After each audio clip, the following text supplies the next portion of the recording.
I mean, is Cooper Rush worth 2.5 points? I would hope Quinn Ewers put up a decent stat line against Arizona State. If he didn't, we have a real problem. You can say the same thing about Creighton. Okay, they had the one good game against Kansas at home. When Toast talks about the kicking market, it's like some earth is flat shit. Andy, true or false, this is going to be a dog walking. Dog walking. This is my dog walking of the day. I think it's going to be very ugly. Dog walking. I think this is going to be ugly. Hey, get the sauce. Oh, yeah. What's up, everybody? Happy Tuesday morning to you all. Hope you all had a nice Monday night. I had a good one. I only bet 2 games, but I won them both. I did lose Pacers money line, but I had them to cover as well. And then under in Kansas, Texas Tech was cool. So fun little night. I went 2-1. I feel like I got lucky with Syracuse. I'll take it. I mean, especially how my luck has been Weskers dunking on Weskers was funny to read. That was fun. I love you too, Weskers. So and then I played the under as well. And then I got Idaho State was just completely wrong. They just got absolutely throttled by like 30 points. So whatever. Spoon, how was your night? Pretty nice night. 4-1 with the initial bets I had. I got on live on Texas Tech, and that didn't end up working out. But plus money live with them at home, I wouldn't pass that up. I'd do it again. So wait, hold on. You went 4-1 on the bets you gave out on the show yesterday? Yeah. Oh my God. That just makes the comment even more insane. Someone commented to go, Spoon sucks. I'm done with this show. Someone commented. It's because he lost the dog that we were talking about. I guarantee. So I gave out a 130 dog. It closed like plus 160. It was a bad bet. They were live. They were up at half. I mean, it is what it is. All the other bets got CLD. Well, welcome. I already knew it was an insane comment because you've been red hot for a month plus now. But to hear you also went 12-1 makes it even 4-1. It makes it even more insane. That's like a welcome to the show. Like, whatever. Yeah, that's a good one. All right, so we got Tuesday's a pretty loaded day. I also got 10 NBA games to get to at the end, and I bet 3 of them. So I have 3 NBA bets, one looking terrible, but the other 2 I think will close well. So yeah, we got a bunch of college basketball, a bunch of NBA. Let's get into it. Let me open up CVB Analytics, and the first one up. So Miami, Ohio, did they ever take a loss? Have they lost yet? They have not. Wow, they still haven't lost? Well, they're starting to get priced, like laying 4.5 on the road to Buffalo, though. It looks like the market's finally starting to respect them, which I suppose is a start. What do you guys think? So this one initially I came into looking at Buffalo and just trying to get at them as a dog. If we look at that first game, they played them 105-102, a loss on the road in overtime. Miami of Ohio shot great in that game, 67% from the field, 44% from 3.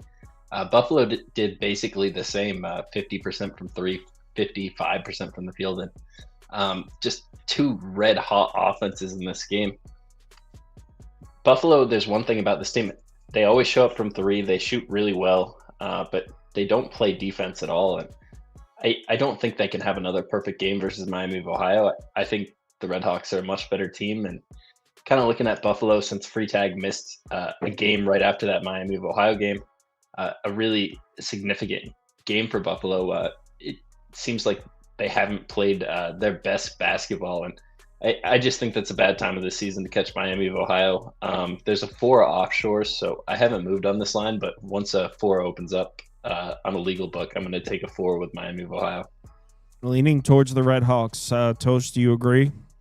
I can't disagree. I mean, they're at this point, they're just like Nebraska and stuff like that, where, yeah, if you're going to bet against them, good luck, because they just continue to be. I think if we take out that 1 overtime game, this line's a 7.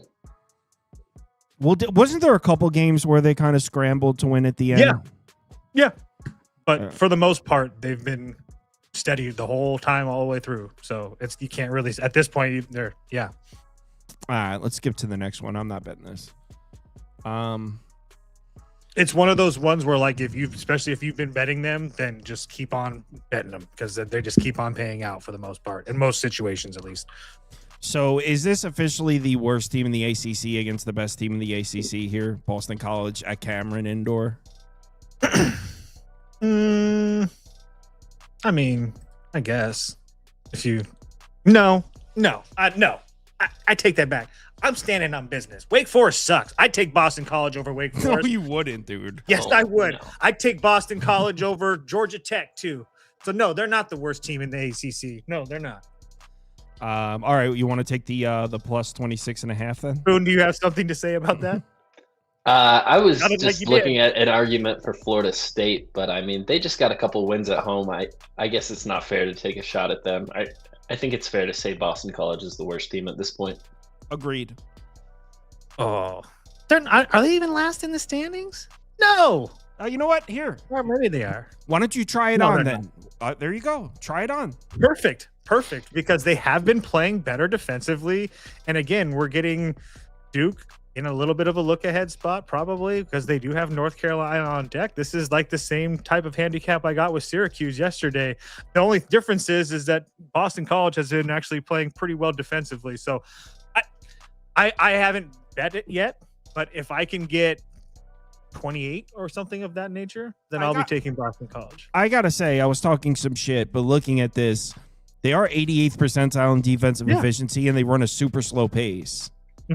26.5 is a big number for a team that can play defense and slows the game down. I want to say, I'm not waiting for 28.5. I just want to see if this line starts moving.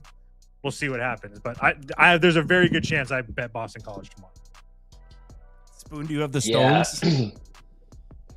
I got in front of North Carolina yesterday just because of their recent history with the inability to cover or even win games right before this Duke game.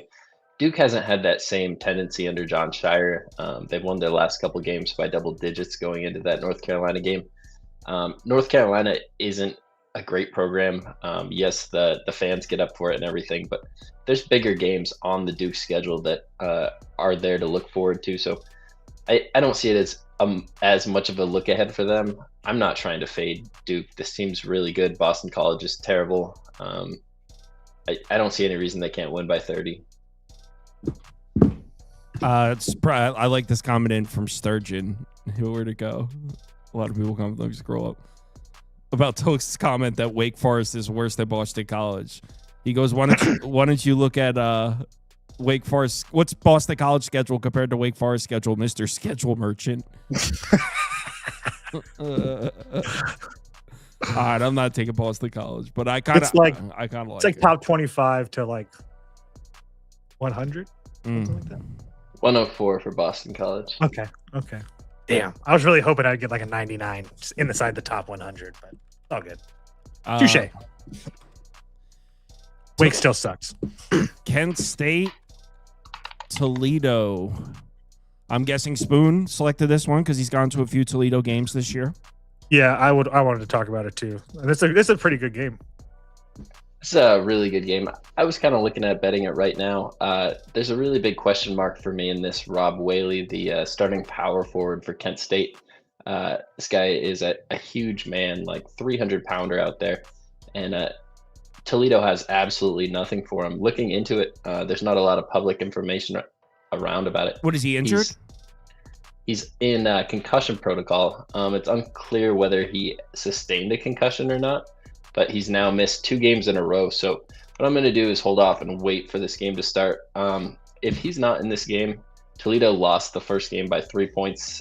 They had a 10-point lead in the second half on the road in Kent State. That was a really packed building, big atmosphere.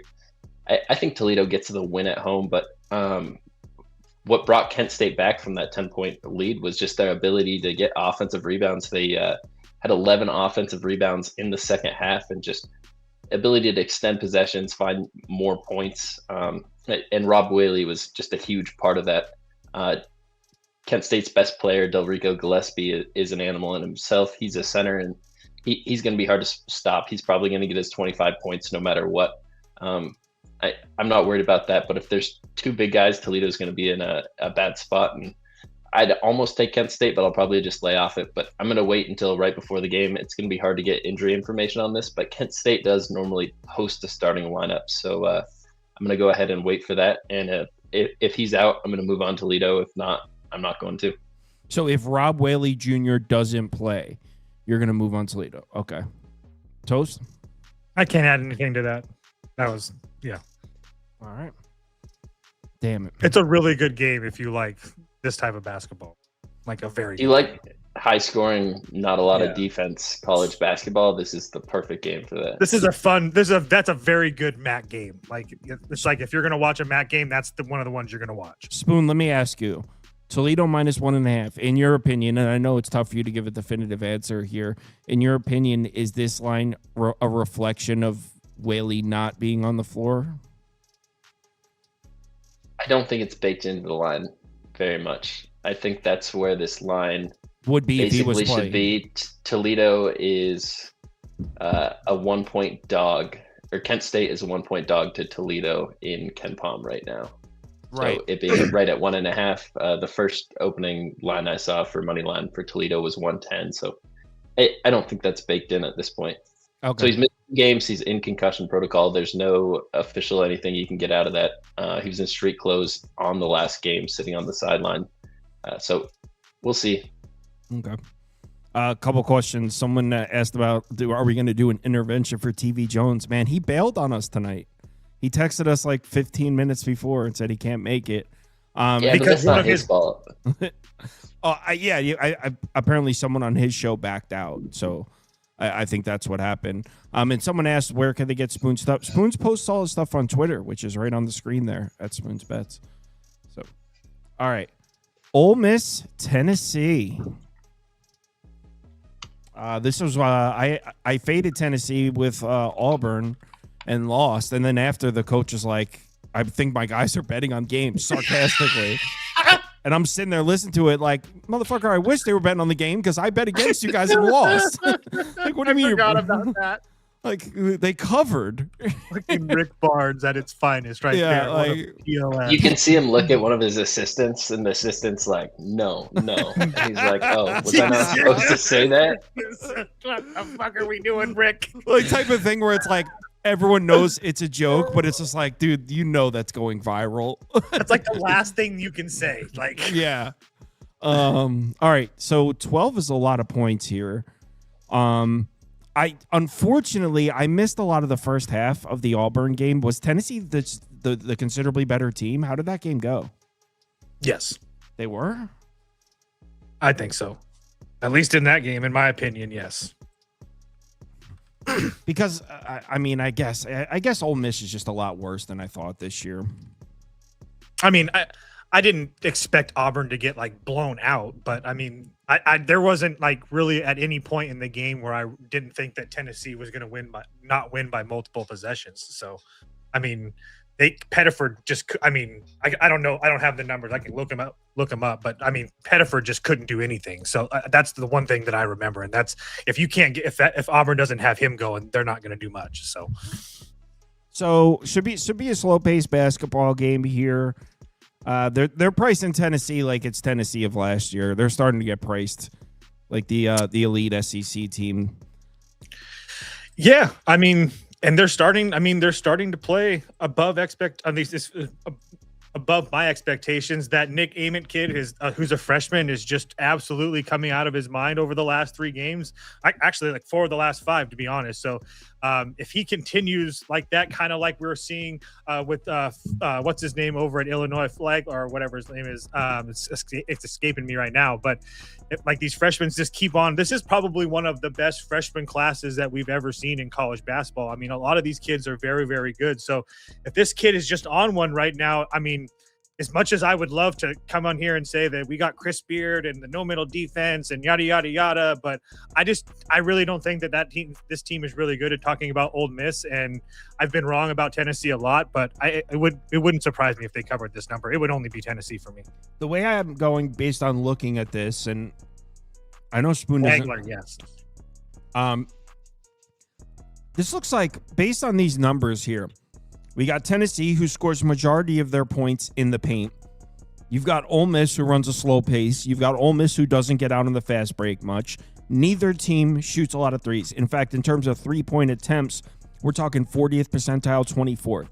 So you've got the Tennessee who scores in the paint, Ole Miss that's going to struggle to score, period. Slow-paced game, not a lot of fast breaks. One thing Ole Miss does do a good job of is they don't turn the ball over, which is going to even limit more in terms of fast break opportunities. How about an under? Ole Miss might not score 60 here. I got a cherry on top for you. Tennessee can't shoot free throws to save their life. So, what are your thoughts, Spoon? I don't hate that under. I don't feel like I have much of an edge on college totals to add to that, but just the two coaches that don't play with a ton of pace. Mississippi's been able to hang in and keep a lot of games close, though. So I was kind of just looking at Mississippi with the points, but that's in a game that's going to be low scoring. I like that under. I like Mississippi, but I'm not going to bet either of these. All right. Let's go. I'm not betting Tennessee.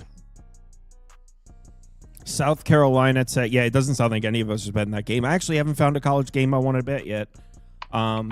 South Carolina, Texas. Texas is laying 12. This team is not good. Is that right? I'm considering South Carolina here. Just got to look at some numbers. Are you down to co-sign that, Spoon? No, you want to look at those numbers before you talk about it. I'm going to give you a second. I'm going to pull it up right now, and I'm going to put it on the screen for everyone to see. I mean, why are you hating on? Are you just mad because they let Rodney go? Is that the only reason that you're hating on the Horns?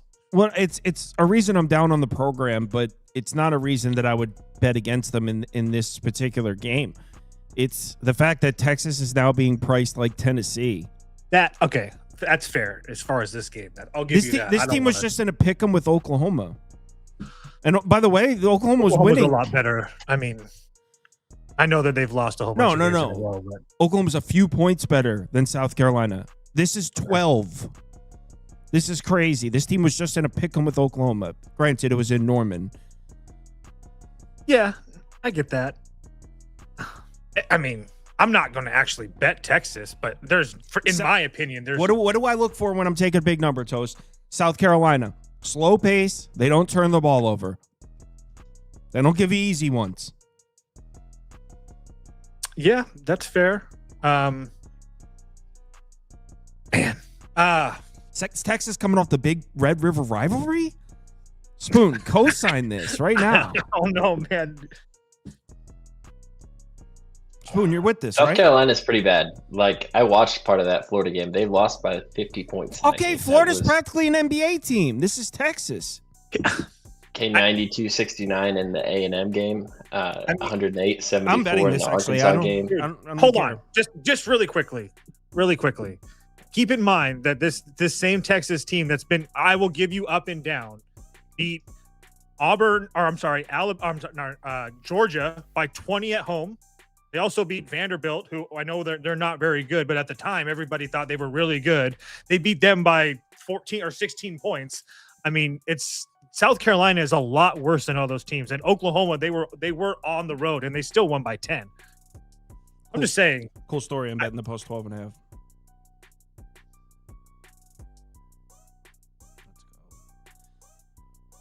If there's an 11.5 I can find, I'm gonna bet You're actually going to lay this big number with a Rodney Terry-less Texas. After that, yeah, I think I'm gonna try. Well, I'm You're right. I do wish that Rodney was on the sidelines. I'm not gonna argue that. Ooh, 11.5 minus 120. A little pricey. We're gonna have a bunch of coaching jobs opening up here. Oh, Rodney will get a job. I imagine he's gonna get one of those. He'll get his pick of the litter. He did. He's doing the classic. We're gonna do a year on TV. It's good, get in good with everybody, and then he'll have his choice of the litter. Yeah, shake a few hands, Yeah, kiss some babies. St. Bonnie's Dayton. I added this one on you guys, I think. I don't think you guys had it. Spoon, you can go. You guys love Dayton at home, right? Oh, I don't know. I just added this one. I didn't know if you guys No, were I know. Spoon knows the answer to the question. Yeah, St. Bonaventure looked really tough in that George Mason game, coming off a win versus Duquesne before that. The Bonnies had looked really bad, but those last two games, make me not want to lay it with Dayton here. I do like Dayton at home, and it's a nice buy low situation for them coming off 4 straight losses. 2 of those games they really should have won. Getting blown out by St. Louis, I think this is a nice bounce back for Dayton. That's the side I'd lean. I'm not going to bet it.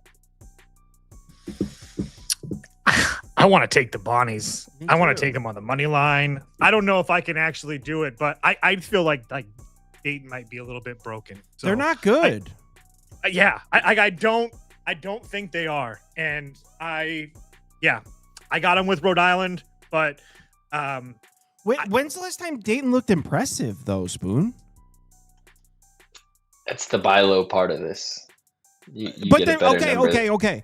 In order for that to be true, what you're saying this is a buy low for Dayton. In order for it to be a buy low, the stock has to be down. They're still laying 8.5, which is telling me the stock isn't even down.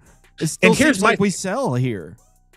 I also think that St. Bonaventure has some losses that most teams in this league are going to take regardless. So even though they are in a down year, and I've done plenty of crapping on this team, I'm not outed on that, but VCU on the road, St. Joe's on the road.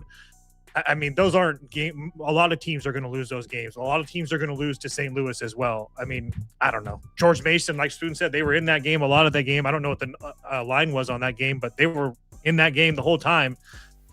And I think Dayton's broken. I really want to bet the Bonnies here. I just want to see what this line does because a lot of people like to bet Dayton at home. I'm not trying to talk you off that. No, I know. I was just saying my piece. So we can get 9.5 right now. What? I thought St. Bon, I was on George Mason and I watched 90% of that game. I missed the first few minutes, George Mason, St. Bonnie's, and I watched pretty much the second half of the first half and then the entire second half. I felt lucky to win. That I thought St. Bonaventure looked good. And I think that George Mason is at least a 1.5 better than Dayton, at least. Then what are we doing? Now. Why is it 9.5 then? I'm saying, dude, Dayton at home is like a spot that a lot of people like Trevor, like he loves Dayton at home. And I'm not saying that's a bad thing. I'm sure they've paid out a lot. I'm just saying, like, I think that they're broken and it's completely mispriced. I just feel like maybe I am missing something because I do think that, again, they're 2-7 in the league. I'm not trying to make it out like the St. Bonnies are the most underrated team in the country. But I mean, like I said, on the road at VCU, then they come home to Richmond and play Richmond and Fordham. They lose those games. It's not like they were completely out. They lost to Fordham by 4. They lost to St. Joe's by 4 on the road. LaSalle by 4 on the road. St. Louis, George Mason. I mean, those are all, as far as A-10 basketball is concerned, those are all pretty damn good schools. So I do think this is like a very, very buy low on the Bonnies. Hold on. I lied. So this thing says 9. Let me refresh the page because I think the 9.5s are gone. So I may have misspoke about the 9.5. It looks like there's one on Bet Rivers. I think which doesn't really bet there. Count. Yeah. Yeah, they're 8.5. So my website wasn't refreshed. All the 9.5s are gone. All right, screw it. I like St. Bonnie's though. I feel like Spoon didn't even make a good point for Dayton. He doesn't want to deal with it. All right, let's move on. Dayton will win by like 20, and we're gonna be like, "Woo!" So, one thing for the Bonnies is Frank Mitchell, their center, needs to be able to get going, and he needs to be a big part of that offense. He's huge, slow. So if you push any pace, it's one thing that he can't really deal with. There's 2 centers for Dayton that are both taller than him, both much less muscular and have a lot less weight on them, but they can stretch the perimeter a little bit, get him out. I think if they get him in foul trouble or get him just ineffective on the court, I think that's what's gotten the Bonaventures in trouble so far in conference play. Wasn't anything Mason was able to do in that game, but I think Dayton might be able to do that. All right, we're moving on to the next game. My camera's moving around. VCU Fordham. Who selected this one? Spoon. I did. It's another really good game. VCU has been rolling in conference. They have 2 losses to 2 of the best teams in St. Louis and George Mason. They're They're coming off a win versus Loyola Chicago that they won 89-75. I think this is a game versus Fordham where we're getting a VCU number. I have a 7.5 minus 110 that I feel like should be 10, maybe 10.5. And the only reason it's not is because Fordham just beat George Washington, another one of the better teams in the conference, and they beat them handily 79-65. Now they come home and play VCU. I think that's going to make VCU, Phil Martelli, take this team that much seriously. I don't think Fordham can back that up with 2 good games in a row. And VCU's team is built to blow out teams. They play with a ton of pace. I think this is going to be an ugly game. I think VCU wins by 15 points. You agree with that? Yeah, 100%. I was going to lay up to 9.5 if I had to with VCU. I was looking at that other team total. Their team, I don't know if it was posted yet. It wasn't a couple hours ago, but yeah, I think VCU absolutely destroys this team. And the point that he made about Fordham beating LaSalle and George Washington in back-to-back games and blowing out George Washington, I think is spot on. What about the fact that Fordham's just playing well right now, and the fact that they? Never mind. He tried. I was gonna say because they were shaving points earlier in the year, allegedly. Wasn't that Fordham? No, did it? Wasn't that them? I were involved in that. All right, Xavier UConn.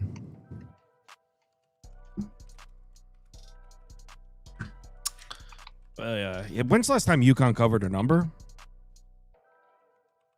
I'd have to look. Hold on, I can. It's been a while. I don't know who a president was. I can tell you that, as we would say on this show. I can also say that this. I mean, they covered against Creighton. They just blew Creighton out because they almost lost to Providence. So Hurley was probably pissed off. They did just cover.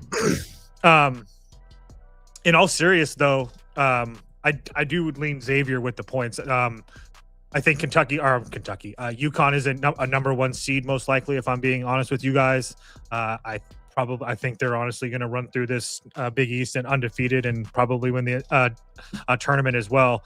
Again, that's just my opinion, but my point is that I think that. And Hurley's made the point many times, and I've said this many times, he doesn't care about the net or anything like that, which means he doesn't really care if winning by margin and whatnot. So I know that they just blew out Creighton on the road, but we've seen this team so many times over the last month and a half or more just not really blow out teams for the most part. They have at times, don't get me wrong, but 17.5 is a lot, and this is going to be, probably, Xavier's biggest game left on their schedule.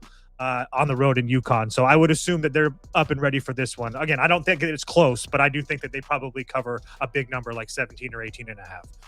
The question is it a gamble? It's in Hartford. That's good for you. I know. Spoon, any thoughts here? This is a really easy pass for me. I can't get there laying this kind of number with UConn. They're a team that just doesn't play with enough pace to really open up numbers unless they have a lot of motivation to do so. I don't see a ton of motivation. There's a little bit of a rivalry started between Rick Pitino, his father, but that's not going to weigh into this at all. You also have Xavier with St. John's on deck. Maybe that's a look ahead for them. I think UConn wins handily. I don't know if it's by 18 points. I'm not going to get involved. Yeah, I'm not interested either. Next up, LaSalle, Loyola, Chicago. Who selected this gem? That would be me. These are 2 pretty bad teams at this point in the season. Loyola Chicago is getting healthy, though. They just got Moore back, one of their better guards, 2 games ago. And I think that's important because he was playing the last time they were playing decent versus Santa Clara and Rhode Island when they were having actual success this season. If there's one thing about Loyola Chicago, it's that they've always played much better at home. That's why you're seeing the respect to them right here. There's 2.5 scattered across the board. I haven't moved on this game yet. I expect people to not want to lay it with Loyola Chicago. I expect a lot of sharp people to look to get on LaSalle. And if this number comes down so I can get a -1.5 or a -2 with Loyola Chicago, that's what I have circled to move on. I have this number, Loyola Chicago -4.5. I just want a little bit more here. This is a bad team. They haven't really shown the ability to win a lot in conference, rallying off 9 straight losses. But LaSalle's pretty bad. They have some decent wins versus Rhode Island, St. Bonaventure, Dayton, but they're also banged up. One of their best players had 20 points in their win versus Dayton there. Truth Harris played 8 minutes versus Fordham, didn't play at all versus St. Joseph's. They're still fiddling around with their roster. I think this is a win Loyola Chicago can actually get. They have a great defense when it's actually clicking. I think there might even be some energy in the building.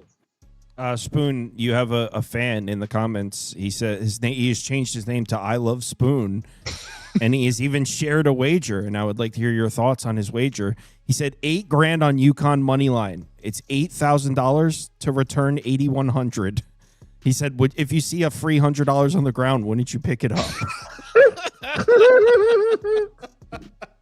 Thoughts on your fans' play there, Spoon?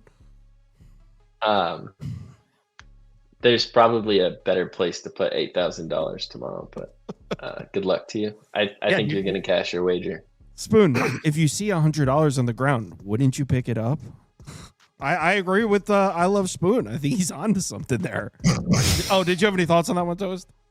I think that laying points with Loyola Chicago makes me sick, but I know a couple other people on them as well.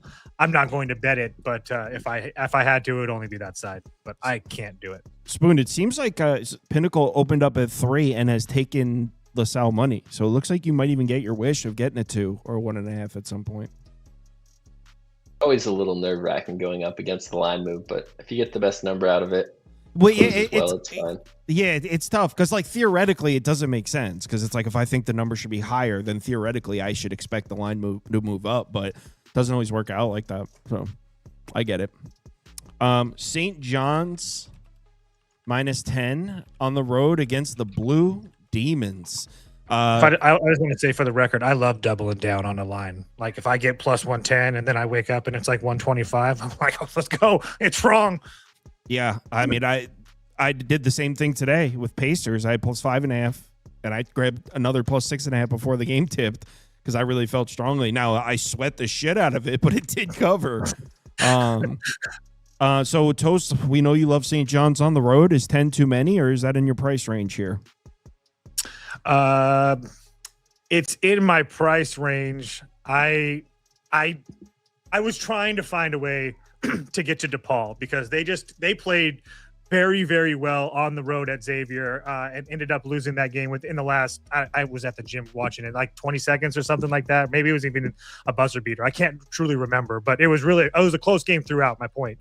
But besides that, DePaul on the road is not a team that I'm looking to back most of the time. They have played like UConn on the road. That's a hard spot to go play and stuff. But they also played Villanova and stuff. So, and they've kept those games close. But I do think that this game is 10 for a reason because St. John's is one of those teams that really didn't perform well against upper level competition. So I think that Rick knows and everybody on his staff knows that they need to win these games in the Big East by as many points as possible to get their net rankings up as good as they can for the NCAA tournament. So I would expect them to be on absolute full cylinders tomorrow on the road again, where they've been just absolute animals.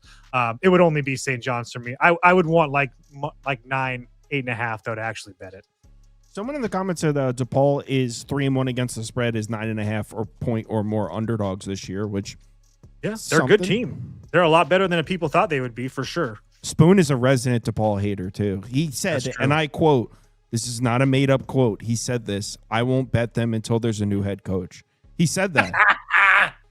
Hater. So does that mean St. John's for you, Spoon? This is a game I'm not going to move on. St. John's has issues covering large numbers. I don't know that they opened this game up versus DePaul. DePaul's shown the ability to play pretty well at home. If there's one thing I'd probably circle in this game, it would be an under. That would be my biggest edge in this game. I just think DePaul's defense plays pretty well. St. John's offense, if they don't cover, that's going to be why. It's just their ability to not open it up, but their defense isn't going to be an issue. They're not going to give up huge runs to DePaul, and I think this number is a little big for conference play with these two coaches. Problem is St. John's runs such a fast pace. Nah. They're getting up there. They're I'm not betting this. They're 91st percentile in pace over. Oh yeah, dude, they're pushing 70 plus a night. I'm good. So I messed up here. I added this one because there's some people in the group chat in the Discord that have been blindly fading Air Force every single game. So I added it thinking, without looking at the point spread, thinking, well, we should probably talk about this because I know a lot of people in the group are blindly fading Air Force every game. I didn't realize it was 24. Now, having looked at the spreadsheet, I regret adding it that we're talking about this. So if you guys want to skip it. Is sports scientist Jacob in the comments? I just want to know what he got because I know that he bet this at open. So he sent me a text when he bet it. What's the number? I think it's 23.5. Oh. Okay. Minus 23 even. Okay. He laid 23. Yeah. I don't think it's crazy. I mean, they lost to Colorado State by almost 30. Boise State by almost 30.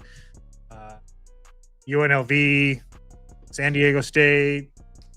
Yeah, that's all I need to know. It would only be Grand Canyon for me. I'm not betting it, but Air Force on the road has been cheeks, as the kids would say.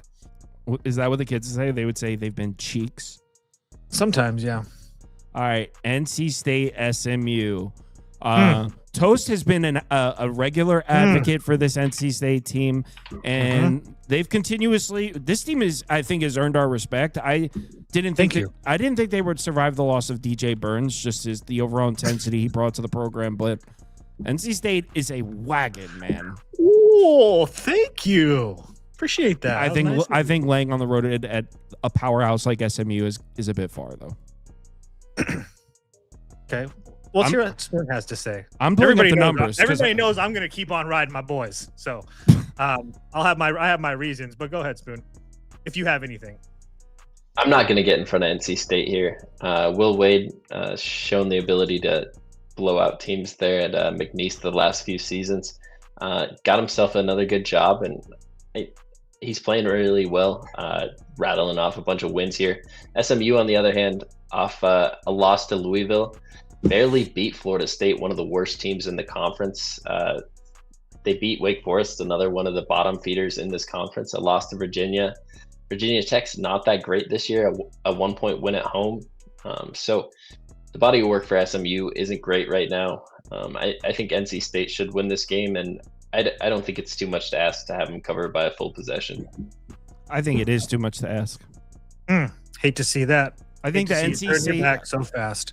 You got a team that's a little bit reliant on the 3-point shot. The best player on the court is on the SMU side. Would you agree with that, Spoon? Who's the best player on the court here? I forget his name now. I don't know SMU I think that well. Sauce is talking about Boopy. I'm pretty sure. No, his name's. Oh my God, you're gonna make me pull it up. His name's BJ Edwards. Okay, you like him. Okay, my bad. Yeah. Boopy's the other guy. Anybody that's watched SMU play likes him. He's awesome, that guy. Okay, fair enough. I know we've made a lot of money with SMU. I think, and part of it is that I've got on this train really early, but I think that NC State continues to be undervalued. Again, SMU, I think we're getting a benefit because SMU has played very well. But at the same time, whenever they've stepped up in any sort of competition, whether that be Louisville, Virginia, Duke, Clemson, LSU, Vanderbilt, they've lost. Let me ask you, when's the last time NC State stepped up in competition? Who's president? Well, let me know when they have to, because SMU isn't. They lost to Virginia. Other than that, they've played nobody. Dude, they beat Clemson on the road. I don't even think Clemson's that good, and it went to overtime. They wouldn't even have covered. I'm with sports scientist Jakes is saying buy low and then on SMU. This isn't the time to buy low. The buy low will be next when they're off of back-to-back losses, and then they can go throttle Pittsburgh by 10, and you're going to get them at 6.5. So there's just telling you guys, there's no NC State right now. There's no credence in all to the fact that NC State has played a cupcake schedule. Schedule merchant himself is ignoring this. It's like the same, bro. if total body of work, there's no way. You got to remember when Toast looks at that schedule, he sees a 96 next to Louisville. Oh, that's not fair. Even though if it's true, it's not fair. Sports scientist Jacob, are you betting this? I want to know if sports scientist Jacob's betting it. He's buying SMU for sure. Plus money. Yeah. Telling you guys are sleeping on Will Wade. This guy knows what he's doing. Yeah. Wow. The win over Pitt, Syracuse, get out of town. No way, not Wake. They're winning and covering. What about Georgia Tech? You're acting like they're getting lucky. They're winning and covering by large margins. And then every week, you guys keep on telling me, not you. No, not me. I've been backing you with this. Somebody keeps on yelling at me about it. And I just keep on having to defend myself. I've given you some NC State pushback. Yeah, Spoon's the one arguing with you. Well, he's the only one that's got NC State up here, so I thought he had my side. John Bender, SMU 12-1 at home. Let's go, Spoon. Sports scientist Jacob. Yeah. I'm not scared of NC State and their cupcake schedule. Yeah, talk about cupcakes. Florida State, Virginia Tech. Yeah, you talk about Cal State, Fullerton, North Carolina. That's a good one. That's your winner. No, Central Arkansas, Bradford. Woo, Butler. That's a good one. November. SMU is not the one laying points on the. Why are the lines not up for this? Where's the best price I can get? Hold on. I can get a probably Caesars plus 2.5 minus 110. What about money line? I don't want points. 120 on score bet. Ooh, okay, I got that one. Plus 120. Yeah, or 365 has 122. It looks like. I don't need points. Yeah. I'm getting the better team at home at plus 120. If you're new to the show, Kyle does this a lot, and he's usually does it with like 7 or 6 to 8 point dogs. But yeah, that's pretty damn fun. You've got to be up. When I see a mispriced, I have a 16% ROI this college basketball season. No, I'm talking about all the times that you have said screw the points. I'm taking the money line. Oh yeah, we've done that so many times on the show. Yeah, oh yeah, I've had some success with it. Kentucky on Saturday was pretty sweet. But I also took Auburn. Yeah, I'm in. SMU money line. This is called NC State comes crashing down to earth. That's the name of this game. Can't wait to watch that one tomorrow night. ESPN 2, folks. I appreciate the super chats. And I Love Spoon disagrees. Says, Kyle, you're wrong on this one. Yeah, no shit. You're going to agree with Spoon. You're literally renamed yourself I Love Spoon. Nevada Boise State. I'm assuming that's the same person that did the Toast and TV Jones one. Usually the folks that change their name is the same folks. But I didn't bust open and look at his IP address though. Nevada Boise State. Who wants to speak about this one? I do. I want to play Boise State here. I want to lay the number. I think they're better. I don't think they're as bad as what their 5-6 record shows. I mean, they have road losses to San Diego State. One of them was in triple overtime. One of them was to this Nevada team where they just really didn't show up. And Nevada did play really well. I'm not trying to take anything away from Nevada in that game, but the issue with Boise State is that they've had a couple clunkers at home.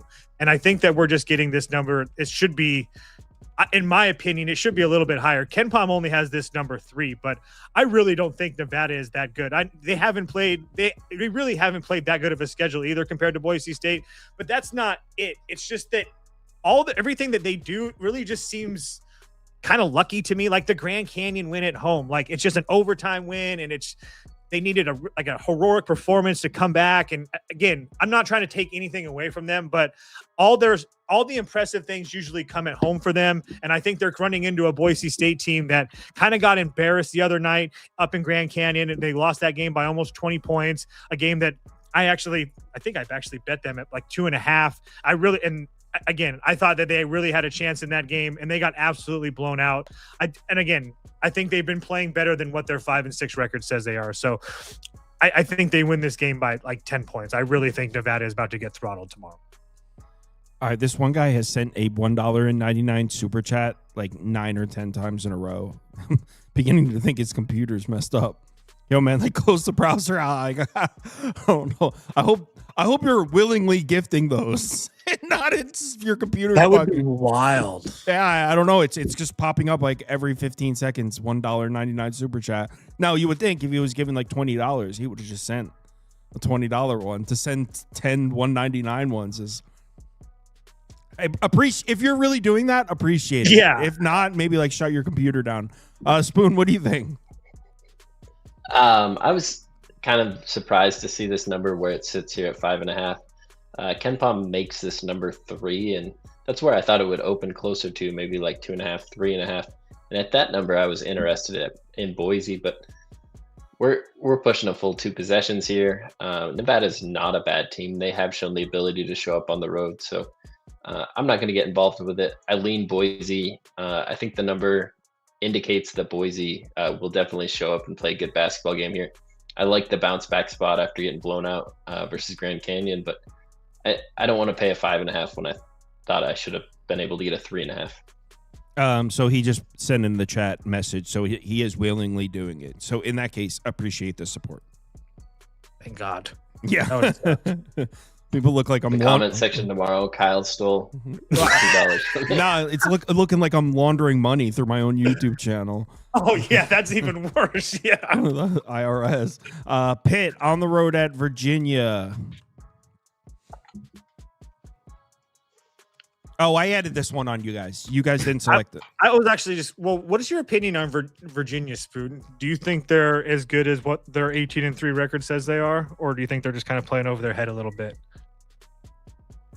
I mean, I think they're playing over their head a little bit with an 18-3 record, but I mean, Same. I do think they're a very good basketball team. I think they're head and shoulders above Pitt.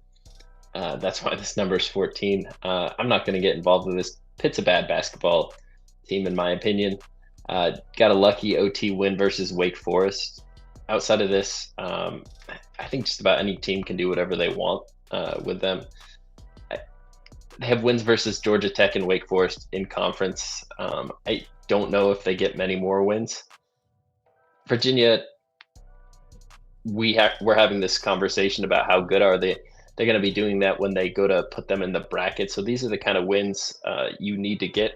Ryan Odom's a young coach coming into a power conference for the first time, but he played at VCU, so he's well aware of sitting on the bubble and how all that goes. I could see them blowing Pitt out handily here. I'm just not going to get involved with it. Yeah, and well, that's why I asked, because I mean, I remember his time or that year in Utah State as well. I mean, I know they lost in the first round, but he knows that he needs to have his everything ready for the tournament as far as that's concerned. So my only thing is I do thought that 14 was a lot. I'm not trying to make a case that Virginia's overrated, but at 18-3, I don't think they're as good as what their record says they is. And not that I do think that Pitt sucks as well, but if you look at their road games in conference, they haven't been terrible. I mean, they lost by 7 on the road to Miami. They beat Georgia Tech. They lost by 3 to Boston College. They lost by a 9, I think it was, to Clemson. So again, is Virginia better than all those teams that I mentioned? Absolutely. But at the same time, I still think that 14 is way too many. It would only be Pitt here for me. I want to see what this number does.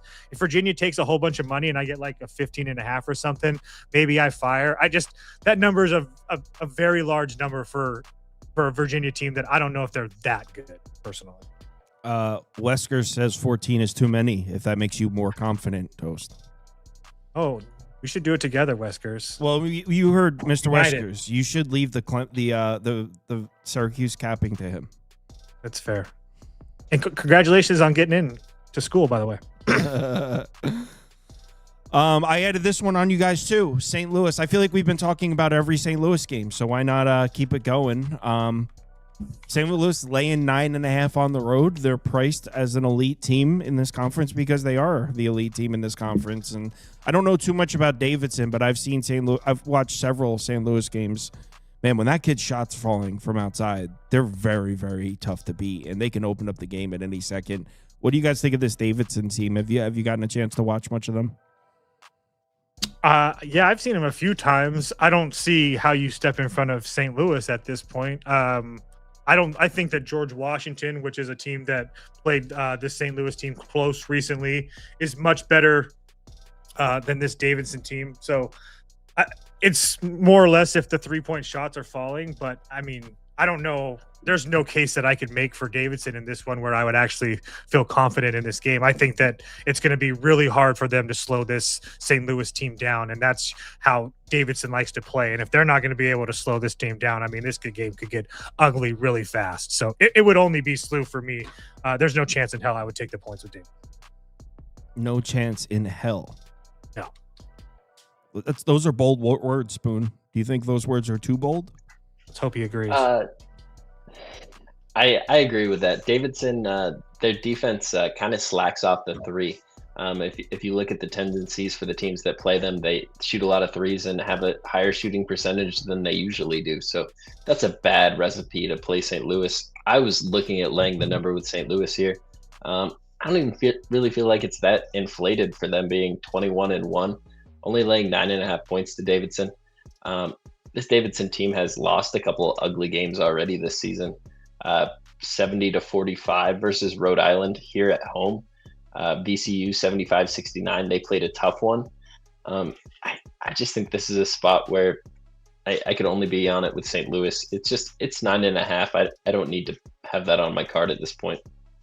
It almost feels a little too good to be true. I'm not betting it either, but like I said, I was trying to come on to make a case for Davidson, but I just couldn't do it. Rutgers. This is when you play Rutgers. They've been out on the West Coast. They've been enjoying the West Coast hotel system that I'm sure Spoon's going to go into detail about. UCLA caught napping after the heartbreaking loss. UCLA's played Oregon, Purdue, at Ohio State the last 5 games. They don't care about this sleepy home game against a measly old Rutgers. They got Washington on deck. That's an old Pac-12 rival, Toast. They care more about that than they do about measly old Rutgers. I don't know about that. I don't know about Mick Cronin's Yes, cares about anything else about tomorrow night. But I agree that it would only be Rutgers for me, and I'm the UCLA guy. And I'm not just saying that because I lost the bet with them against Indiana. That was an awesome basketball game, but Indiana probably should have won that game in regulation anyway. It probably shouldn't have went to double overtime. But regardless, I can't lay 13.5 points with UCLA. I mean, with this UCLA team, again, I do think they're a lot better than what they've shown, and I stand on everything I said at the beginning, of the year. But that's a completely different situation, laying 13.5 points. And like Kyle said, and I know that he was probably trying to get at me, but Rutgers did stay on the West Coast, and Rutgers has played some pretty damn good teams lately as well. So I don't think that seeing UCLA or UCLA's defense is going to be really anything new to them. So the issue is Rutgers is terrible, but regardless, they haven't looked as bad the last couple of nights against Michigan State and on USC. So our last couple games. So if they're starting to figure things out, they played an 8-point game to Iowa as well. They're really not getting super blown out. So what do you mean super blown out? They went to overtime against Michigan State. They played USC down to the wire. They played Iowa down the wire. Rutgers is better than perceived right now. There's a plus 960 money line available for trade. Like I said, it would only be Rutgers for me. I want to see what this line does because I don't need to see what it does. Are you doing no points? I'm doing half unit. Okay. I was just wondering because you said money line, so I was wondering. Why can't I? Oh my God! Spoon? Are you laying it with the Bruins? So if you're just kind of looking at the scorecard, you'd look at that USC game and say that Rutgers played a really tough game, took them down to the wire, but they were losing that game by 20 points in the second half. USC is not a good basketball. They fell asleep at the wheel. They could have won that game by 35 points if they were a decent basketball team. Stop it. They were up by 20 with 15 minutes left. It was a 3-point game. Okay, so it went 3 points that way. The range of variance the other way is a 35-point game. According to you, the range of variance is 30 points. They won by 3, and you're saying they could have won by 35. What the hell are you talking about? They won by 3. I don't care that they were winning at halftime. Rutgers bias coming out of Sauce. But Rutgers. So yeah, UCLA by 40. I put a half unit on the money line plus 10. Plus 10. They're coming off a double overtime loss. Mick Cronin is going to be upset. I think this is not a spot to get in front of UCLA. Someone mentioned Sky Clark. I think your guess is as good as ours, as far as I'm concerned. I don't know. Especially with college with these injuries, I don't ever believe what I'm reading, to be honest. I believe when I see them are actually suited up on the floor. Indiana, USC. Man. This is a crazy good game. USC's just not good, man. But you got Indiana on the second leg of that West Coast road trip. Oh man, I don't know if 1 point's enough for me to actually bet USC though. If I'm being dead honest with you, I know that they beat Purdue, but Purdue's kind of just in a lull right now. Again, that's credit to them, and they have played like the upper echelon of the Big Ten. It would only be Indiana for me. I'm sorry. I really wanted to bet USC here. You were just trying to you were just telling us that Indiana's not good like 2 days ago. I don't think they're good, but USC's not good either. Spoon, am I crazy here? No, I made that point about USC. Okay, I'm like, had they been a decent team, they would have won that game by a lot more. I think Indiana is in a nice spot coming out of those fresh hotels. I think USC is a bad team that just got a win. They could have somehow lost the game. They were up 20 points in the second half. It would have been ridiculous. They're not going to find themselves in that spot versus Indiana. If we look at the conference stats of these two teams, Indiana is so much ahead of them offensively. It's not even close. Defensively, these teams are very comparable. They play with a similar pace. The effective field goal percentage for these two teams is separated by almost 9%. This is a Indiana spot for me. I feel like they're the much better team. Yes, you have a team that plays in the East Coast time zone playing in the West Coast, and that's always a disadvantage, but they've been out there for a minute. Yeah. And I think they've been playing really well. They found a way to get that first win versus UCLA. I don't see any reason if you can beat UCLA, you can't get USC. To be able to get this number at a pick'em, I have the minus 104 money line. I think that's a really good deal. I haven't bet it yet, just for the record. I mean, I agree with you guys, but the reason I'm hesitant is because Toast himself was telling us how bad Indiana is. It was like 3 days ago. I just want to emphasize that USC is not good. Like, that's more of what this is for me. Like, I don't think Indiana's that great, but I mean, Spoon, did you take this? Their losses in conference really quickly is Nebraska, who hasn't been able to lose up until now, Michigan State, and Iowa. I mean, it's just, again, I don't think they're that good either, but I think their Purdue win makes them look a lot better than they really are. And that UCLA game, I mean, it almost kind of looks worse now because it's in double overtime when they probably should have won that game in regulation. But regardless, I still think they're a lot better than USC personally. I got minus 104 money line. I think, yeah. Okay, cool. Okay, I'm down. All right. One game left, and then I'm going to talk about the NBA. Wyoming, San Diego State. Did you click this, Spoon? I did not. I spent a little bit of time looking at this. I wanted to get there with San Diego State. I just couldn't quite do the 11 points. But Wyoming is just a completely different team on the road than they are at home, and that home court advantage almost turns into a road court disadvantage for them. And San Diego State's one of the most impressive teams in this conference. It's just a big number for me. I had trouble getting there. I got there. San Diego State minus the 11.5 for me. He talked about San Diego State being one of the best teams in the conference. There's no question. Their only 2 losses in conference was a 1-point loss on the road to Grand Canyon, which I think Spoon would agree Grand Canyon's one of the better teams in the conference as well, especially playing well right now. And then they just lost on Saturday against Utah State in a game where probably could have went either way. Utah State hit some really big shots at home late and ended up taking that game, and especially in the last 10 minutes, kind of run away with that game. But Spoon touched on this as well. Wyoming on the road has been absolutely terrible.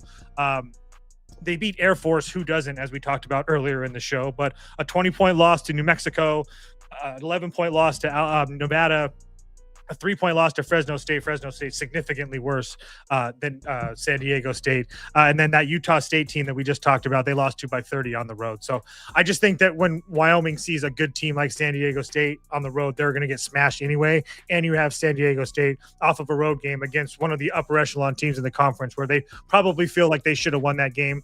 I think they absolutely destroy Wyoming tomorrow. Gentlemen, go enjoy your night. I got one bonus pick, Canisius plus 3.5 versus Niagara. I think they're live on the money line. Depending what this line does, I might put a little bit on that. These are two of the worst teams in the MAAC. Canisius getting a little bit healthier as the season goes on. Just got back one of their better guards who's been able to drop 20 points multiple times this season. And Niagara just lost one of their starters. They have no home court advantage. Almost nobody shows up to this gym, so it plays really empty. I think this is a really good spot for Canisius to get a win. But good luck to everybody. Have a good night. Canisius. All right. Talk to you guys later. Later, boys. All right. I've got 3 NBA bets that I placed. One is looking terrible, although I personally still have faith that it closes well. Maybe that's a little bit naive of me to think that. We'll see. So this is not one of the games that I've bet. We're starting off, you know what, let me get a poll up. There's a lot of NBA games, so rather than try to rush through it, let's get the polls up and so it's easy to get unorganized with this many games, with notes in front of me for this many games. Knicks Wizards. So are the Knicks back? 6-0? Or is it 7 in a row now? I think it's 6 in a row. Let me just check. Might have made this graphic yesterday. Yeah, it's 6 in a row. So 6 wins in a row for the Knicks. 6-0 against the spread. Remember, they were 3-15 against the number before that. We were pretty much blindly fading the Knicks for a while there after they won the NBA Cup. Elite defense during the stretch. And just to give you an idea of how elite it's been, it's almost a complete 180 we've seen from the Knicks defense. During this 6-game win streak, in today's NBA, this is crazy. During this 6-game win streak, they've allowed more than 100 points once. They allowed 107 to Philly. Other than that, they haven't allowed more than 100 points once in this 6-game stretch. Now, you do have to consider the opponents. It's not like they've seen a slew of elite offenses. But Josh Hart came back. The Knicks started playing defense. Now, in this one in particular, Mitchell Robinson has been ruled out. Still no Deuce McBride. That's not new, though. He's missed the last few games. So do we just throw out the Knicks defense now that they're missing Mitchell Robinson, who maybe not... OG Anunoby is probably the most important defensive player, but Mitchell Robinson's up there. But the thing is, there's still so many... Landry Shamet entering the rotation in place of Jordan Clarkson has really upped the Knicks defense. That's not being talked about as much. He's hitting his threes and coming off on the second unit when McBride's healthy. You got Shamet and McBride. That's elite perimeter defense with your second unit. So I still have faith in the Knicks defensively, even without Mitchell Robinson. And I know the Wizards have won a few games recently, but against who? They played Portland, who seems to have completely fallen off. They played the Bucks with no Giannis and no Kevin Porter Jr., who are terrible. They lost to the Lakers. Then they played the Kings with no Russell Westbrook or Dennis Schroeder. So the Wizards have won 3 of their last 4, but they haven't played anybody. So I'm still comfortable backing this Knicks defense, even without Mitchell Robinson. They've looked that good. By the way, the Knicks defense has been fine in the games without Mitchell Robinson this year. So I think we could still count on the elite Knicks defense showing up. By the way, Mitchell Robinson didn't even play in this game where the Knicks went onto the road to Toronto and held the Raptors to 92 points. Mitchell Robinson didn't even play in that game. So, yeah, I'm still down to trust the Knicks defense. This team is playing on another level right now. What worries me for New York is right here. So you've got this back-to-back here. Washington, then Denver. You got Washington, then you immediately fly home to play Denver. What concerns me, these are the 5 games that come after this are so much more important than these 2 games. Now, the way the Knicks are playing, I'm not implying that they would look ahead or anything, but I definitely don't like that. Because we're talking about 5 of the most important games on the schedule coming right after this. So definitely don't like that. But despite the big number, there's no way I can consider Washington here. Who's even there to handle the ball? There's no Trey Johnson, obviously no Trae Young. Who's even handling the ball for the Wizards right now? So I don't know. I'll put up under for my pick for the game, but the Wizards defense is so bad. Who's to say the Knicks can't score 130 points? But they play at such a slow pace, and their defense has been so good. Alex Sarr is playing for the Wizards, which certainly helps an under. He's their best defensive player. I'll put under up 227.5. Honestly, when I first saw the number, I was like, oh, Wizards. I kind of think it would only be Knicks now, but yeah.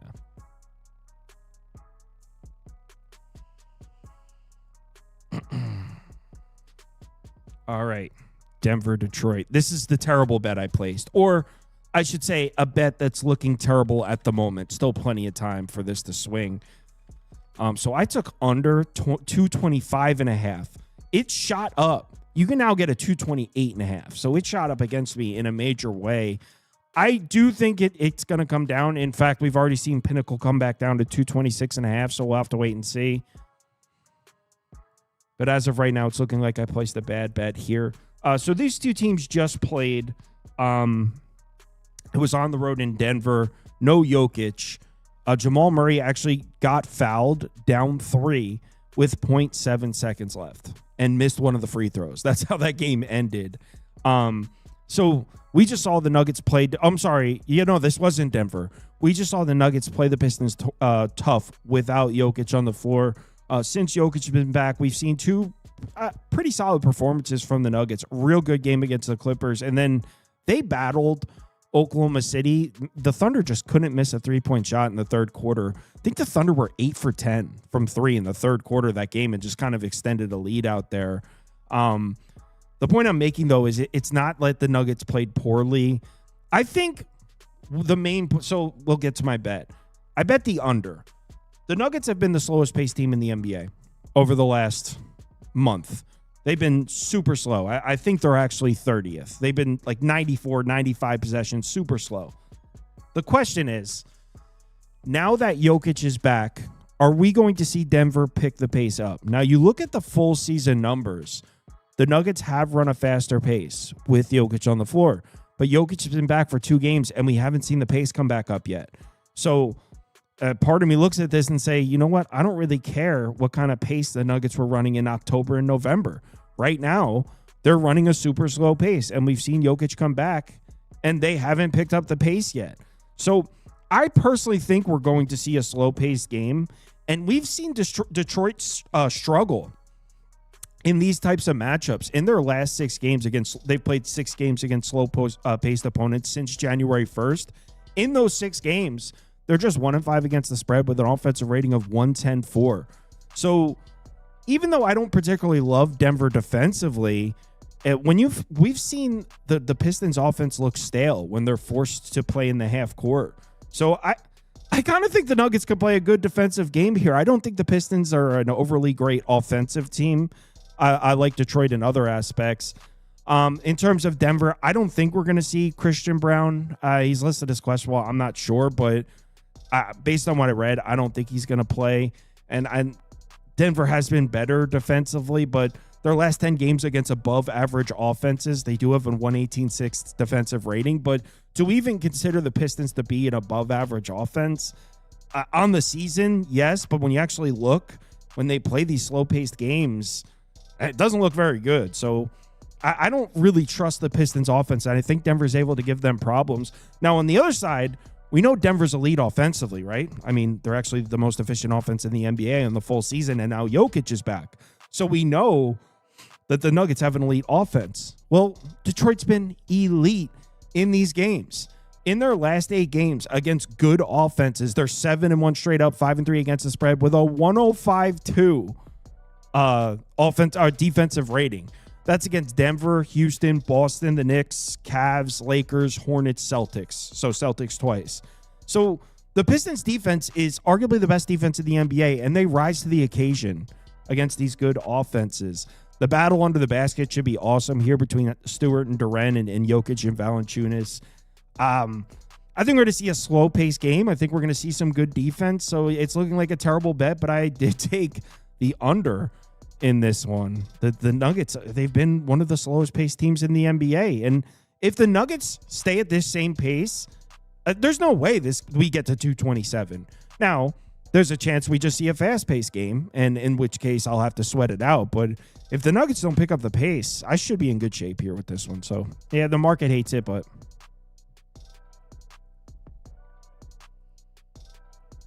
Someone said, hammer the over. This game's going to overtime. Why don't you just bet the game to go to overtime then? Be a lot better payout than taking just the over. All right, Jazz at Pacers.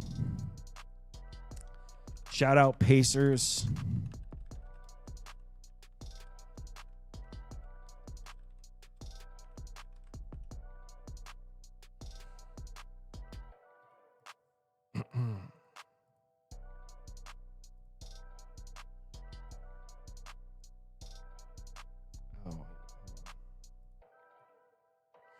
All right, Jazz Pacers. Shout out Pacers for coming through for me. I skipped this one.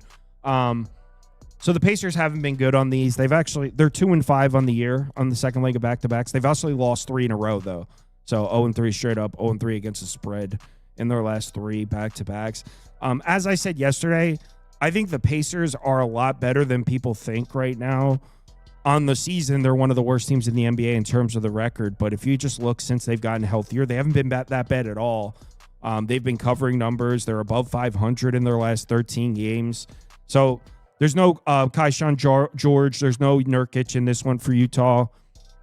I would just take a blind over in this one. I don't think you can make the total high enough. Indiana's been running a fast pace. They're on a back-to-back. Utah always down to run a fast-paced game. So I would just go blind over on that one, but I didn't spend a ton of time on it. So, and it's out of order, so screw it. What's the next game? Lakers, Brooklyn. Whoa. All right, Lakers, Nets.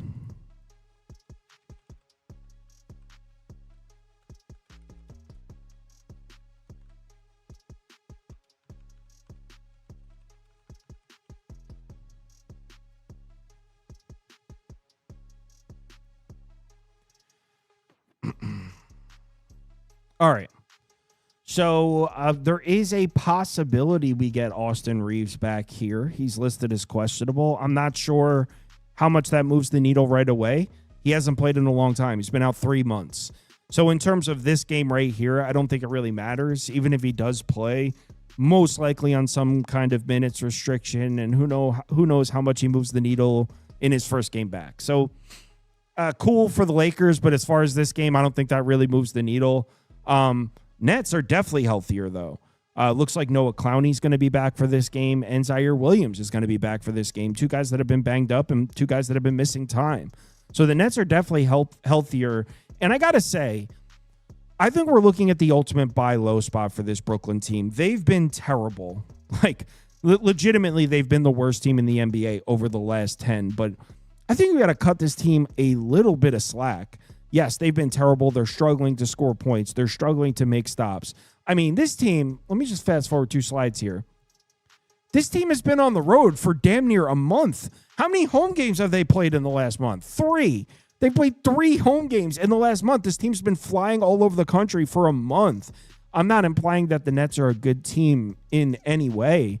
I'm just saying this is a little bit of a crazy schedule here. If you actually take a look, where are their home games? They played 1 home game on January 23rd against Boston. It went to overtime against the Celtics. Before that, they played a home game against the Suns. They lost by 9. Before that, a home game against the Bulls. They won that game. So all 3 of the home games we've seen, they were competitive. So this team has just been on the road for a month straight. And look, the Nets are struggling to score. They've played so many games against good defenses recently. So many road games against good defenses. If you just isolate it and look how the Nets have played when they've actually seen bad defenses, Well, they're 5-5 in their last 10 games against below average defenses, 6-4 against the spread, offensive rating over 116. So I'm not trying to tell you that this Nets offense is good. I'm just saying you look at the numbers and you're like, oh, this offense is the worst in the NBA right now. Well, they've been through the gauntlet in terms of the schedule. This offense can score points. Michael Porter Jr. is going to play. He had a death in the family, I think. He was away from the team for a day, but he's back, not on the injury report. So Michael Porter Jr. is going to play in this one. Now, in terms of Brooklyn's defense, I don't know. I guess what was happening in December is gone. Cam Thomas came back on December 27th. I'm not implying that that's why, but the Nets have not been playing the best defense, so I would imagine the Lakers are able to score here, but I think the Nets can score right back. And I think finally home off of this crazy road trip, finally home, rested, healthier than they've been for the last 2 weeks. They're home, they're rested, they're healthier, they're against a bad defense in the Lakers. I think we're going to see Brooklyn's fastball here, and I think it's kind of the opposite for the Lakers. They've got this game against Brooklyn, right? This random game on the other side of the country against the Brooklyn Nets. Look at all their games after this. They got the Sixers on Thursday, then national TV game against Steph Curry and the Warriors, then national TV on Peacock against the defending champs, then an NBA TV game against Wemby, then on Prime against the Mavs, then an ESPN game against the Clippers, then an NBC game against the Celtics. I mean, they have this road game against Brooklyn, and then it's just all good teams, much more important games to look ahead to. So, and not to mention, who are the Lakers to be laying 8.5 on the road anyway? I'm on Brooklyn here. I bet this. I think this game comes down to the wire. I think we're going to see the best game the Nets have played in some time. They've been competitive in all of their home games. The reason we haven't noticed is they haven't played any of them. They've been on the road for a month. So, yeah, I think we're going to see the Nets' best fastball here. I'm on the Nets plus 8.5. I think this closes 6.5, 7. Honestly, I think this closes well.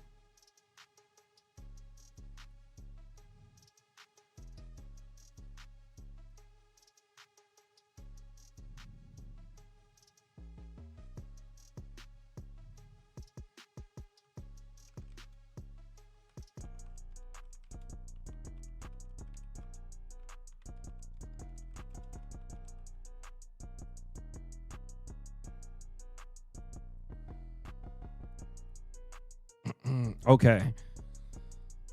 Hawks Heat. So I gotta say, when it comes to the Atlanta Hawks, we really have no idea how good this team is right now because we just haven't seen many games with Reese Shea, Jalen Johnson, Kristaps Porzingis on the floor at the same time. We just haven't seen much of it. I think we've only seen maybe 11 games, 13 games this season with all three of those guys on the floor at the same time. So the Hawks have shown flashes. By no means have they been a great basketball team this year, but they have shown flashes. Kind of really don't know what this team is now with some of these pieces thrown in there. CJ McCollum gives them something. Corey Kispert. We don't know what the Hawks are right now, but I think if they're fully healthy, they're not bad. Certainly. Kristaps Porzingis may be back for this game. He's listed as questionable. We'll have to wait and see. I would imagine if he does play, it'll be a minutes restriction. In terms of Miami, Norman Powell away from the team for personal reasons. Not sure if he's going to be back for this one. Miami has started Fontecchio the last 2 games in his spot. So him and Jovic both listed as questionable here for Miami. I don't think you can make the total high enough for this one. Look at the pace. 2 of the fastest paced teams in the NBA. In fact, on the full season, these are first and second. Miami's the fastest paced team in the NBA. Atlanta's the second fastest paced team in the NBA. So this is the kind of total I don't see. It's up to 239.5 now. It was 237.5 before when I was looking at it. Circa's actually up at 240.5 now. So I really don't think you can make the total high enough here. This should be a nonstop sprint, start to finish. In terms of the side, fast-paced doesn't really give us much to go by here in their last 10 games against fast-paced opponents. Both these teams are around 500. So I was trying to isolate how do these teams play when they see other fast-paced teams, and nothing really there. Both these teams about 500 in those types of matchups.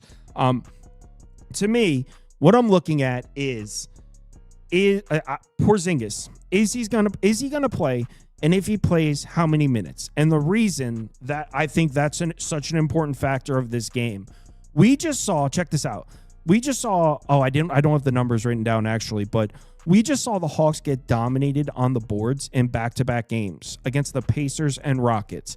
Dominated on the boards because they were playing without Okongwu. Remember, Okongwu got his face knocked off against Boston, and Okongwu has now missed 2 games. So the last 2 games, they had no Okongwu and no Porzingis. And we saw the Hawks get absolutely dominated on the boards in those 2 games. They really don't have a legitimate center without those 2 guys. So if Porzingis is unable to play or can only play a limited amount of minutes, Miami should absolutely dominate the glass on both sides of the ball. Should be a very favorable matchup for Bam Adebayo.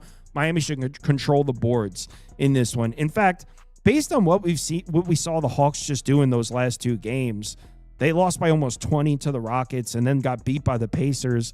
I don't know if you can really back the Hawks right now unless you knew Porzingis was going to play 20-plus minutes, which I don't see how you have any evidence that you can count on that. One thing I will say, though, Hawks definitely have the rest advantage. Hawks are coming into this one 2 full days of rest. They haven't played since Saturday. This Heat team has just played 3 consecutive games against the Bulls. They played Thursday, Saturday, and Sunday, all against the Bulls. So the Hawks have 2 days rest. Miami's played 2 of the last 3 days. So definite rest advantage for the Hawks. These 2 teams did play earlier in the season, back on December 26th, but who gives a shit? Porzingis didn't play. Bam Adebayo didn't play in this one. There's just too many moving pieces in this one. If Porzingis doesn't play and Norman Powell does, I would lay up to 6 with the Heat. But if Porzingis doesn't, if Porzingis doesn't play and Powell does, I would lay 5.5, 6 with the Heat. But if Porzingis plays and Powell doesn't play, I would probably make the game Miami's -1.5, Miami -2. So it really just depends on injury report there. If I was to consider betting the Hawks, I really would need to see something that shows me Porzingis is going to play a significant part of the game. Boston, Dallas.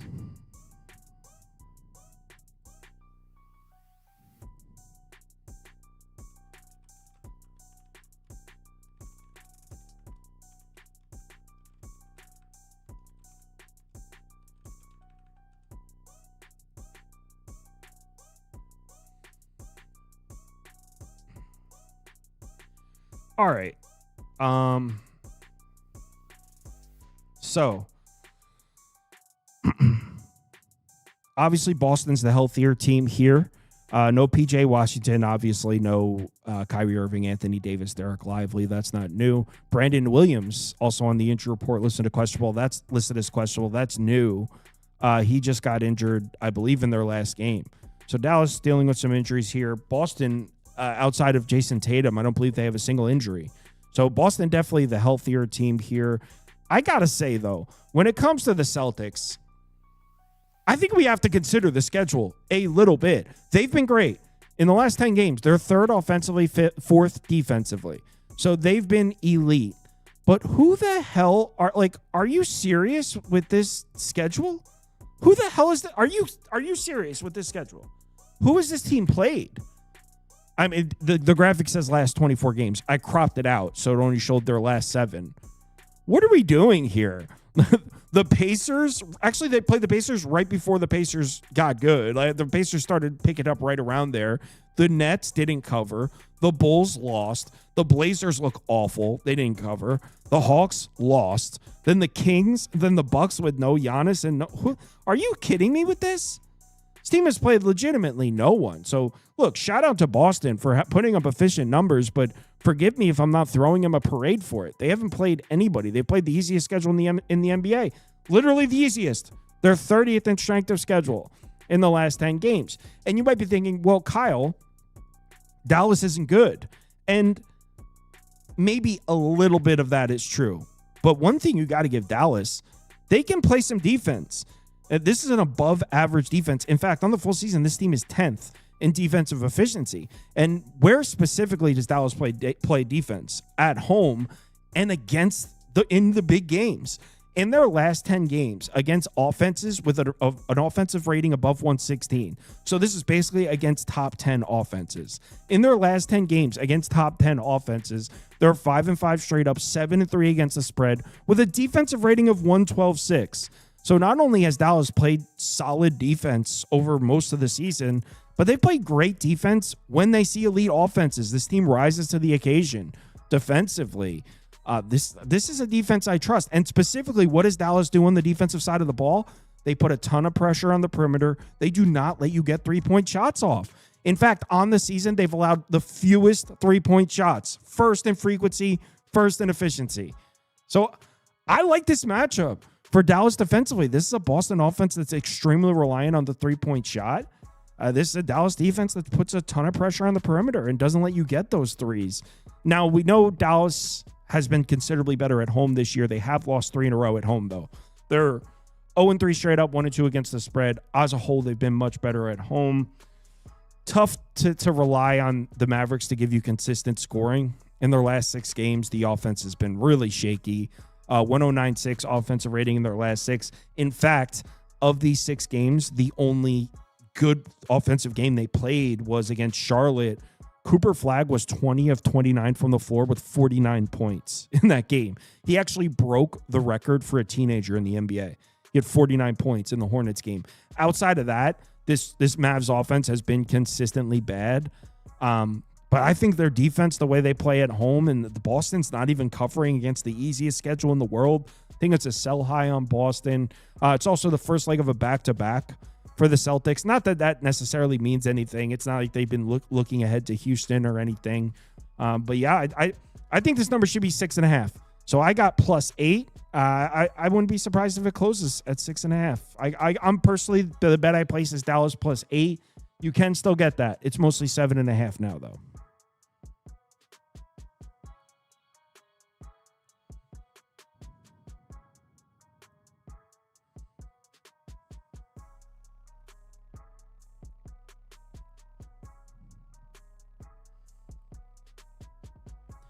Bulls, Bucks.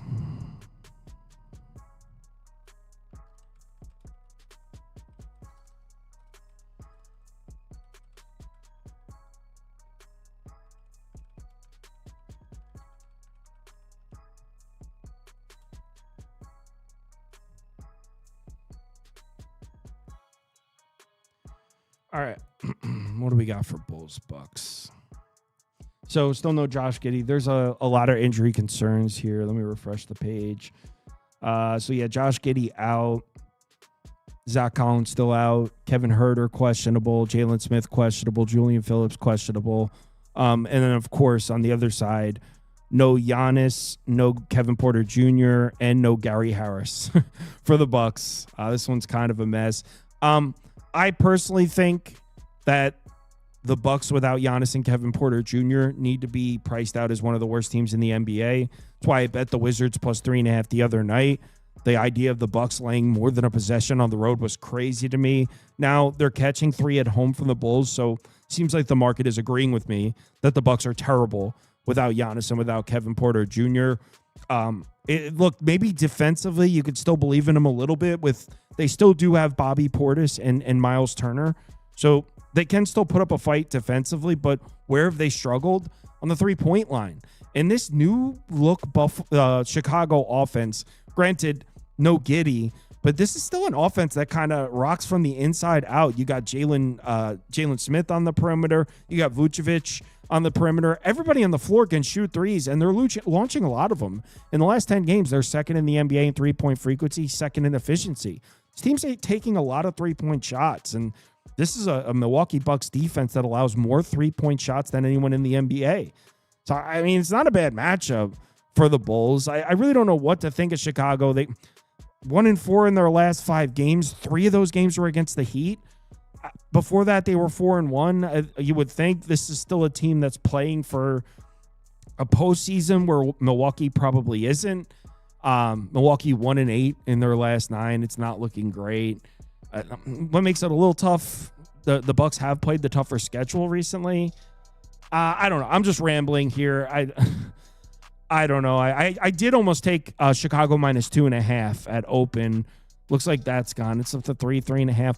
You know what keeps me from betting Chicago here is if there's one thing I trust Milwaukee to do, it would be like an ugly physical game with Miles Turner and Bobby Portis. And Chicago is not exactly a very physical team, and they're on the road. This is a division rivalry here. Bucks and Bulls are division rivals, and I could just see the Bucks turning this into a nasty physical game where Portis and Turner are dominating the paint, dominated the boards on both sides.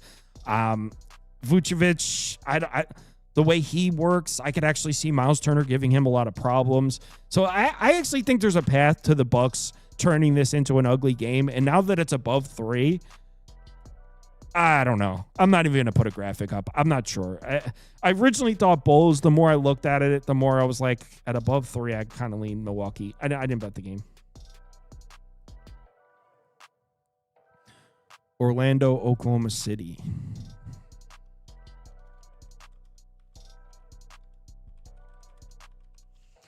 I just know how that's going to go, right? Can't you already see it? Like Portis and Miles Turner, like hard fouls that aren't getting called, and Vucevic complaining to the ref and like grabbing boards, second chance points, just like an ugly division rivalry game where I actually think the way the Bucks are built, they can still actually be annoying in that type of basketball game. And Chicago has like a cold night shooting the 3 ball, and you're watching like the Bulls suck. Why did I bet? I just can see it. I actually could see Milwaukee turning that into just a slop fest. Orlando on the road at Oklahoma City.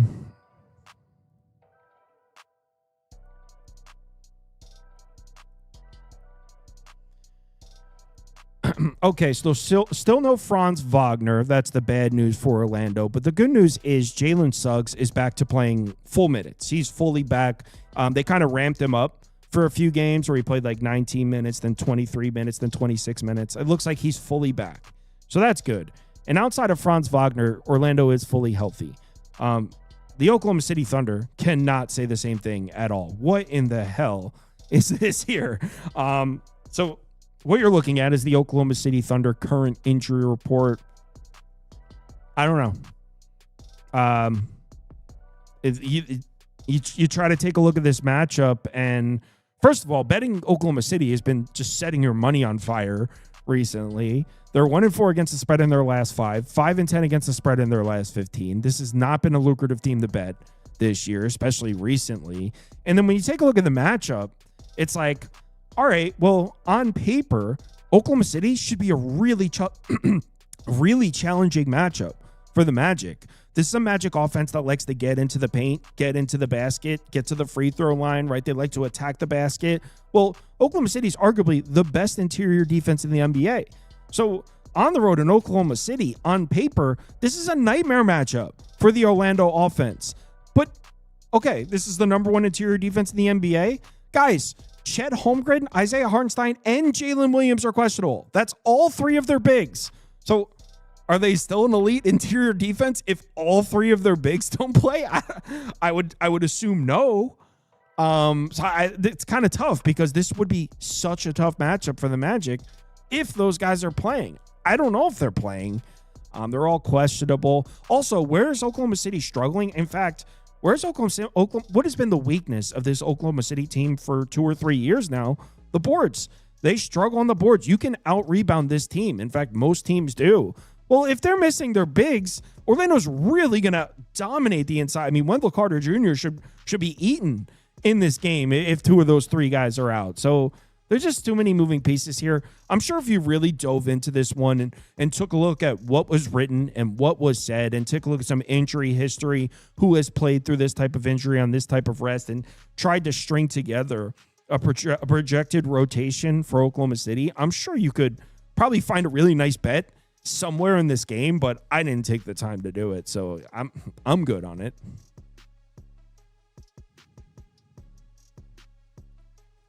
I actually didn't take the time to look at this one. There looks like Avdia is not going to play. There's still no Devin Booker, but the way that this Suns team plays, not that they're as good or you trust them without Devin Booker, but they play great defense and there's a lot of ball movement. So it's the type of team that they're not, even though Devin Booker is obviously the superstar of the team, they're not, the way this team plays, it's not like the Suns from past years. They're not really a superstar reliant type of team. A lot of ball movement. Devin Booker is kind of assumed more of he's even a facilitator at times. So Gillespie can just do that.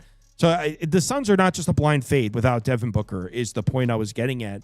And Portland went from red hot to what's looking like the worst team in the NBA. They look terrible now, and Avdija is probably not going to play. So actually, I didn't look at this game. I don't know. I'd probably, if you put a gun to my head and forced me to pick, I'd probably take that plus 4.5, but maybe an under because the Suns, I can still trust their defense. But yeah, I didn't look at the game. Thanks, everyone, for watching. Yeah. Oh, new betting league starts right now. Give me about 15 minutes, and I'll put the new league up. Everyone starts at 0. Yeah, I'll up it to $200 cash to the winner this week. So you have till 6 p.m. Eastern time to submit your picks if you want to get in on that.